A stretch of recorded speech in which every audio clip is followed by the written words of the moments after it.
सर्वं खल्विदमेवां नान्यदस्ति सनातनम्। परम मंगल दिव्य ऋजर्वेद ईश्वरी प्रेरणा से मानव कल्याण के लिए सृष्टि के आरंभ काल में ब्रह्मा जी ने परम पुरुष नारायण का जब ध्यान किया, परम पुरुष नारायण ने हंस का अवतार लेकर के, हंस पक्षी का अवतार लेकर के ब्रह्मा को ब्राह्मी भाषा में दिव्य उपदेश प्रदान किया। वही चारों वेद हैं। पहले प्रथम एक ऋग्वेद था, आगे चल करके कृष्ण द्वैपायन व्यास जी ने 4 विभाग किए इसके। चारों वेदों ने सृष्टि के आरंभ काल में ही कह दिया था, हमें जितना मालूम था उतना बता दिया, आगे और है, अभी इत नहीं, अर्थात नेति नेति। चारों वेद ब्राह्मी भाषा में है, अर्थात अपौरुषेय हैं। किसी व्यक्ति ने, मानव ने, दानव ने या देवता ने इनकी रचना नहीं की। स्वयं परब्रह्म नारायण ने हंसावतार लेकर के ब्रह्मा का जो उपदेश दिया था वही वेद कहलाया। वेद साक्षात परम पुरुष नारायण के मुख से प्रकट हुए हैं, जो ज्ञान दिया। इसे बोलते हैं धर्मम तो साक्षात भगवत प्रणीतम। ये वेद धर्म साक्षात भगवान के द्वारा बताया गया है, इसी को लोग सनातन धर्म कहते हैं। आगे चलकर के ब्रह्मा और उनके पुत्र ऋषियों ने जब अध्ययन किया, जो जिस भाव में था, आगे चलकर के सृष्टि में कोई सात्विक भाव का था, कोई राजस भाव में था, कोई तामस भाव में था, तो एक ही वेद जो नारायण ने दिया था उसके 3 भाव हो गए, 3 विचारधाराएं समाज में हो गई। सात्विक विचारधारा से सात्विक विचार उत्पन्न हुए, राशि विचारधारा से राशि विचार उत्पन्न हुए और तामसी विचारधारा से तामसी विचार उत्पन्न हुए। इसी प्रकार विचारधारा से एक ही मानव 3 प्रकार का हो गया, अर्थात देवता, मानव और दानव। ब्रह्मा जी ने देखा है एक ही वेद है, इन सब बच्चों को दिया गया है, लेकिन अपनी अपनी विचारधारा से वेदों को कोई सात्विक भाव से बखान करता है, कोई राजस भाव से बखान करता है, कोई तामस भाव से बखान करता है। ब्रह्मा ने कहा, बच्चों तुमको मैं एक अक्षर देना चाहता हूं, दा। अब ये बताओ, क्या तुम तीनों लोग लेने को तैयार हो? देव, मानव और दानव तीनों ने दा अक्षर ले लिया। ब्रह्मा जी ने कहा, बेटा देवताओं, तुमने क्या समझा इसका मतलब? देवताओं ने कहा, विषयों का दमन करो। बोले, वाह, ठीक समझे तुम। मानव, तुमने क्या समझा? मानव ने कहा, हमने समझा दान करो। बोले, वाह, तुम भी ठीक समझे। दानव, तुमने क्या समझा? दानों ने कहा, हमने ये समझा दा माने दया करो। ब्रह्मा जी ने कहा, तुम तीनों ठीक समझे। यदि देवता विषयों का दमन करेंगे, विषयों में नहीं पड़ेंगे, तो देवता बने रहेंगे। मानव दान करेगा, जो भी परिश्रम से कमा के लाता है उसका दशांश से गरीबों को निकाल देगा, तो शीघ्र ही देवता बन जाएगा। और दानव ये दया करने लगेंगे तो निश्चित ही शीघ्र वो देवता हो जाएंगे, दानव नहीं कहे जाएंगे। तुम समाज में आदरणीय हो जाओगे, सम्माननीय हो जाओगे, पूजनीय हो जाओगे। ये तुमने इस दाह को स्वीकार कर लिया।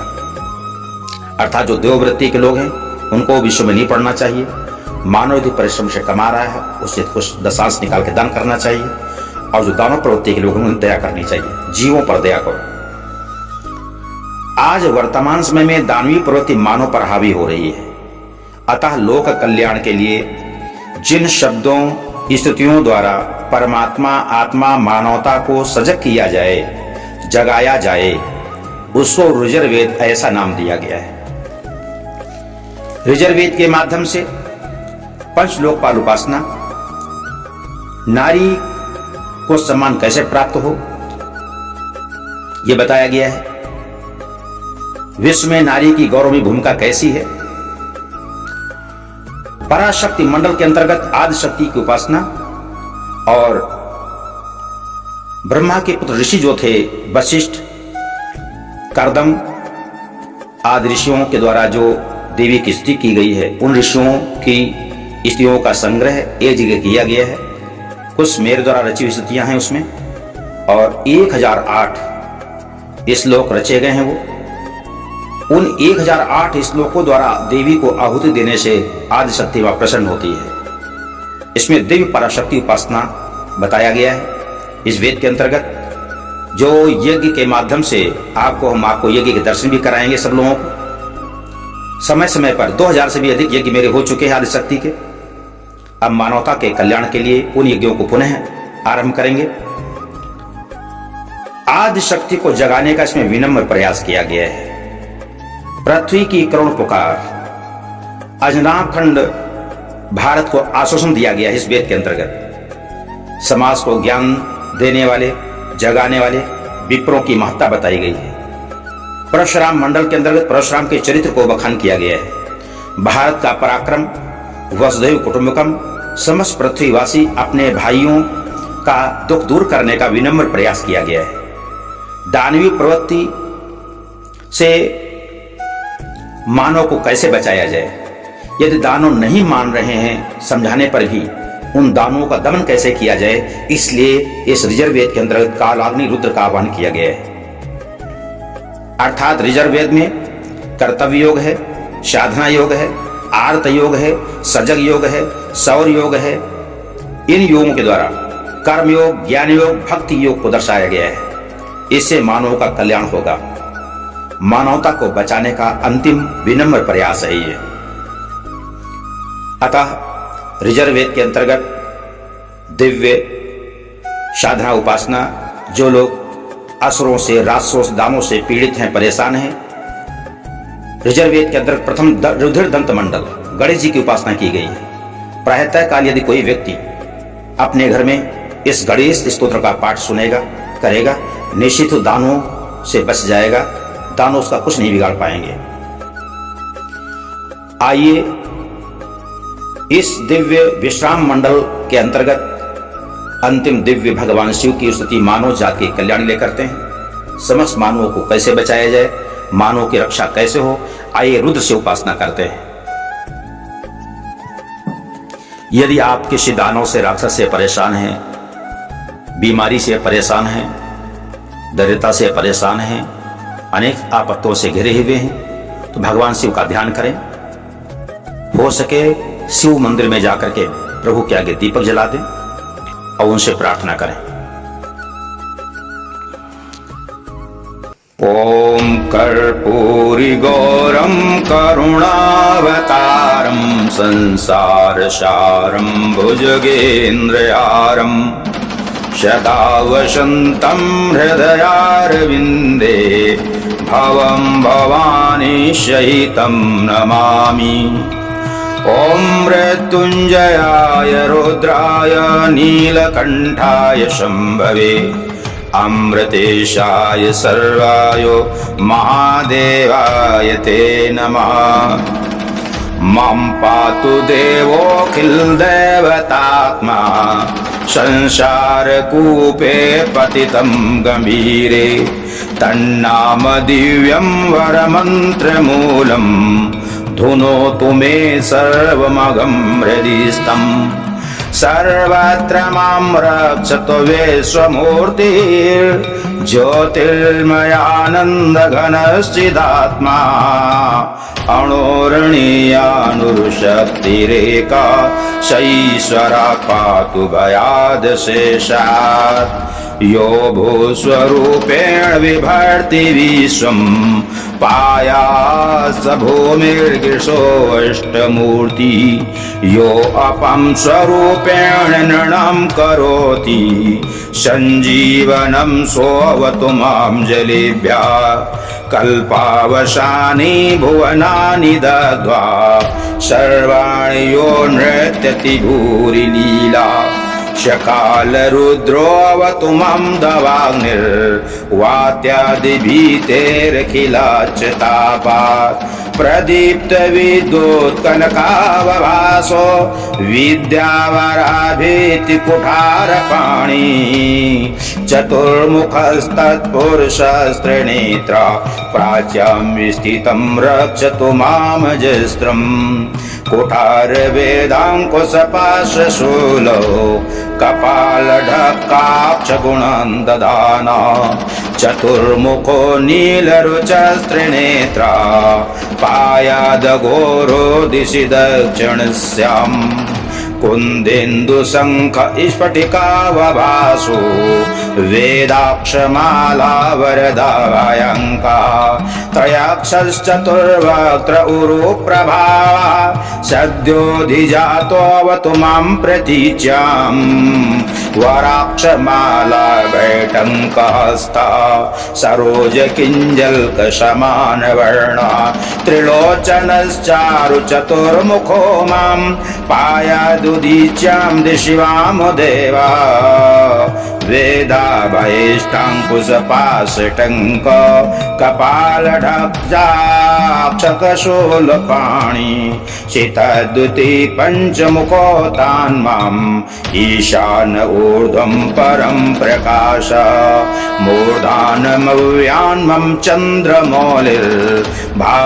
ममाव्यादत बालनेत्रा नेत्रे ममाव्याद्भगनेत्रहारी नाशं सदा रक्षतु विश्वनाथ पायात् श्रुति मे श्रुतिगीत कीर्ति कपोलमव्या सततं कपाली वाक्त्रं सदा रक्षतु पञ्चवक्त्रो जीव्यं सदा रक्षतु वेदजीव्या कण्ठं गिरिशोऽवतु नीलकण्ठ पाणिद्वयं पातु पिनाकपाणि दोर्मूलमव्यान्मं धर्मबाहुर्वाक्षस्थलं दक्षमकान्तको व्यात् ममोदरं पातु गिरीन्द्रधन्वा मध्यं ममाव्यान्मदनान्तकारी हेरम्बतातो मम पातु नाभिं पायात् कटिदुर्जटिरीश्वरो मे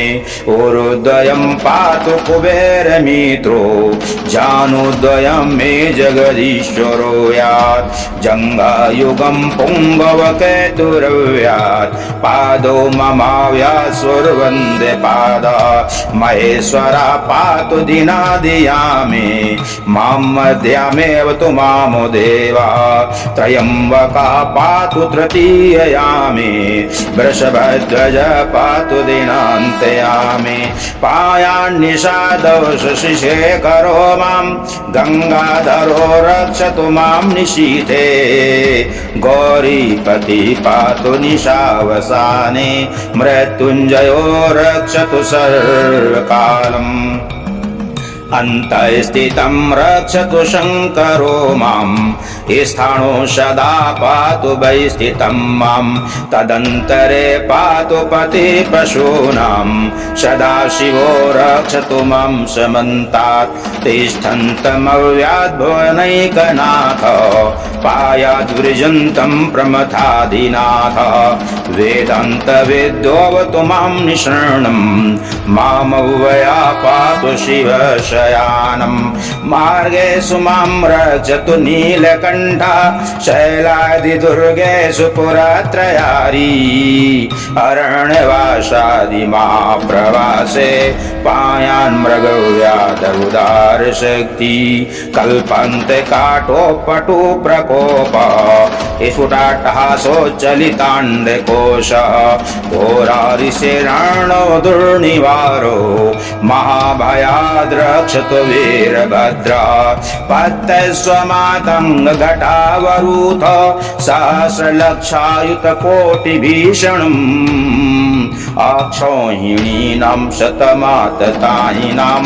छिन्द्यान् मृडो घोरकुठारधारया निहन्तु दस्युन् प्रलयानलार्चिर्ज्वलत्रिशूलं त्रिपुरान्तकस्य शार्दूलसिंहरक्षव्रकादिहिंस्रान् सन्त्रासयत्विषधनुपिनाकम् दुःस्वप्न दुःसकुन्दुर्गतिदौर्मनस्य दुर्भिक्ष दुर्व्यसन् दुःस्य दुर्व्यसंसि उत्पाततापविसरितं सद्ग्राति व्याधिशनाशयतु मे जगतामधीशः।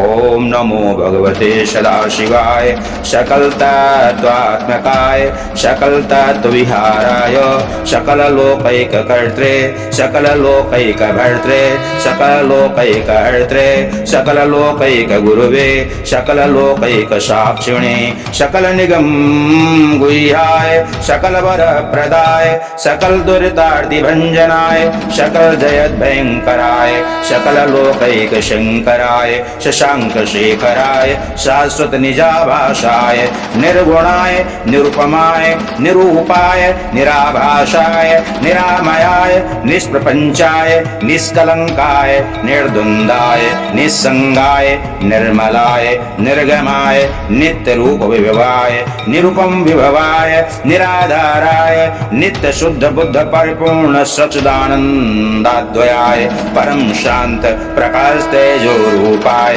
जय जय महारुद्र महारौद्र भद्रावतार दुखदावदारण महाभैरो कालभैरो कल्पांत भैरो कपालमालाधर खडवांग खड्मचर्म पाशांकुश डमरू शूल चाप बाण गदा शक्ति बिंदीपाल तोमर मुसल मुदगर पट्टिस परशु परिघ भुसुंडी शतघनी चक्राद्यायुध भीषण कर सहस्रमुख दृष्टा कराल विकटाट्टहास विस्फारित ब्रह्मांड मंडल नागेंद्र कुंडल नागेंद्र हार नागेंद्र वलय नागेंद्र चर्मधर मृत्युंजय त्रयंबक त्रिपुरांतक विरूपाक्ष विश्वेश्वर विश्वरूप वृषभवाहन विषभूषण विश्वतोमुख सर्वतो रक्ष रक्ष माम ज्वल ज्वल महामृत्यु भयम अपमृत्यु भयम नाशय नाशय रोग भयम उत्सादय उत्सादय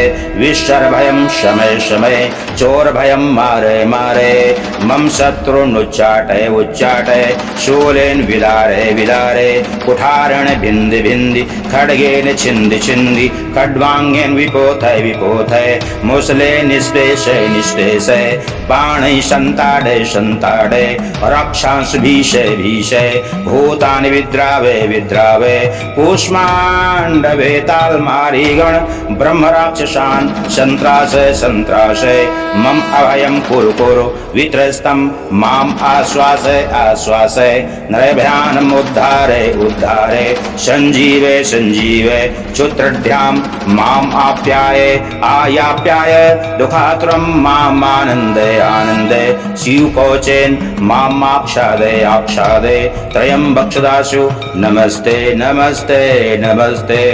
ओम मृत्युंजयाय रुद्राय नीलकंठाय शंभवे अमृतेशाय सर्वाय महादेवाय ते नमः।